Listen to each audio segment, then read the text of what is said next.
рамазон Қодиров раҳбари Ҷумҳурии Чеченистон бо шубҳаи гирифторӣ ба коронавирус бистарӣ карда шудааст. Ба иттилои Baza ва Интерфакс Қодировро бо ҳавопаймо ба яке аз шифохонаҳои Маскав бурдаанд. Тасдиқи расмии хабар ҳанӯз нест.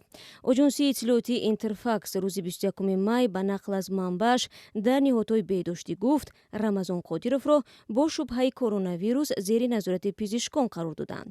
Раҳбарони Ҷумҳурии Чеченистон ва Доғистон дастур доданд, ки ҳар гуна ҷамомат дар рӯзҳои иди фитр манъ шавад. Дар ин ҷумҳуриҳо иди поёни моҳи Рамазон аз 23 то 26 май ҷашн гирифта мешавад. Вазири умури дохилии Чеченистон гуфт, ки ҳаракат дар ҷумҳурӣ манъ буда, ҳар касе ки хилофи он амал кунад тибқи қонун ҷазо мегирад. Дар Доғистон мақомот таъкид карданд, ки шаҳрҳои Қизлар ва Қизилюрт дар давоми 4 рӯзи ҷашни иди фитр дар ҳолати карантин хоҳанд буд. Як рӯз пеш аз он Рустам Миннихонов, президенти Ҷумҳурии Татаристони Русия, ба президенти Русия Владимир Путин гуфт, мардуми ин ҷумҳурӣ аз сабаби пандемияи коронавирус иди фитрро дар хона ҷашн мегиранд.